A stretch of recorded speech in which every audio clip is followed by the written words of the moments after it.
साल सावन आते ही सड़कें केसरिया रंग में रंग जाती हैं। हजारों नहीं, लाखों शिव भक्त कंधे पर कांवड़ उठाकर कई कई किलोमीटर पैदल चलते हैं।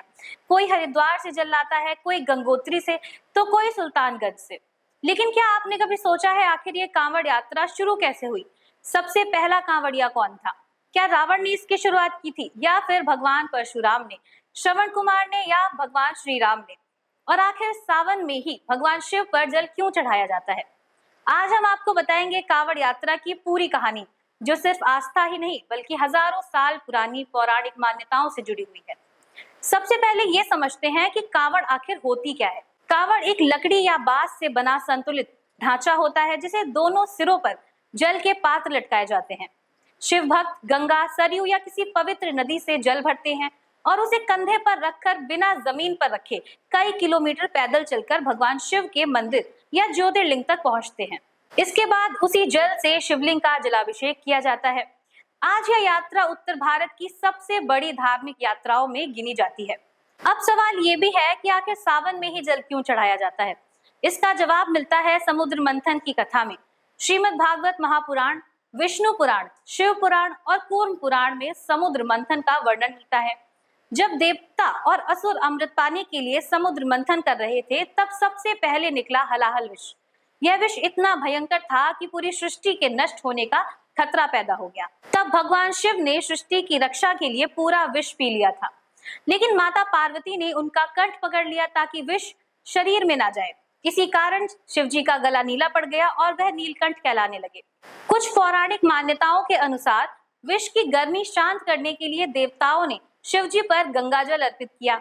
यहीं से जलाभिषेक की परंपरा शुरू हुई और सावन में भगवान शिव को जल चढ़ाने का विशेष महत्व माना गया। लेकिन पहला कांवड़िया कौन था? यहीं से कहानी और भी ज्यादा दिलचस्प हो जाती है, क्योंकि अलग अलग ग्रंथों और क्षेत्रों में अलग अलग मान्यताएं होती हैं। पहली मान्यता भगवान परशुराम।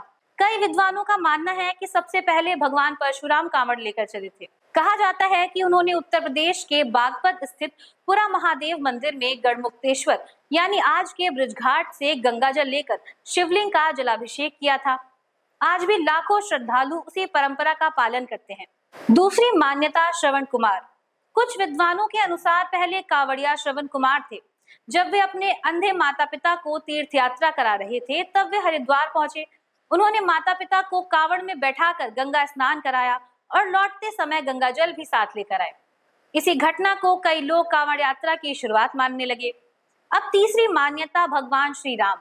एक मान्यता ये भी कहती है कि भगवान श्री राम ने बिहार के सुल्तानगंज से गंगाजल लेकर देवघर के बाबा बैद्यनाथ धाम में भगवान शिव का जलाभिषेक किया था।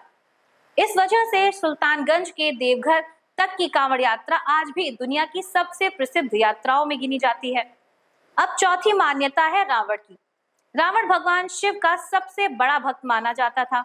कुछ पौराणिक कथाओं के अनुसार समुद्र मंथन के बाद शिवजी पर विष का प्रभाव बन रहा था। तब रावण ने कांवड़ में गंगाजल भरकर शिवलिंग पर जल चढ़ाया और भगवान शिव की आराधना की। इसी वजह से कई लोग रावण को भी कांवड़ यात्रा की परंपरा से जोड़ते हैं। अब पांचवी मान्यता है देवताओं ने किया पहला जलाभिषेक। कुछ धार्मिक मान्यताओं के अनुसार सबसे पहले स्वयं देवताओं ने भगवान शिव पर गंगाजल चढ़ाया था, क्योंकि हलाहल विष के प्रभाव को कम करने के लिए यही सबसे बड़ा उपाय माना गया। यानी सबसे पहला जलाभिषेक देवताओं ने किया। आज कांवड़ यात्रा करोड़ों लोगों की आस्था का सबसे बड़ा पर्व बन चुकी है। हरिद्वार, गंगोत्री, गौमुख, प्रयागराज, वाराणसी, अयोध्या और बिहार का सुल्तानगंज, इन सभी स्थानों से शिव भक्त जल लेकर निकलते हैं। यह जल मेरठ के औगरनाथ मंदिर, पुरा महादेव, गाजियाबाद के दुधेश्वर नाथ, बाराबंकी के लोधेश्वर, काशी विश्वनाथ और झारखंड के बाबा बैद्यनाथ धाम सहित कई शिव मंदिरों में चढ़ाया जाता है। सावन के दौरान लाखों कांवड़िए कई 100 किलोमीटर पैदल चलते हैं। लेकिन कांवड़ यात्रा सिर्फ पैदल चलने का नाम नहीं है। यह श्रद्धा, संयम, सेवा और समर्पण की यात्रा है।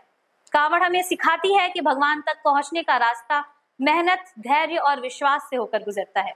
इसलिए करोड़ों लोग बिना किसी स्वार्थ के हर साल यह कठिन यात्रा करते हैं। और यही वजह है कि सावन का महीना आते ही पूरा उत्तर भारत बोलबम और हर हर महादेव के जयकारों से गूंज उठता है।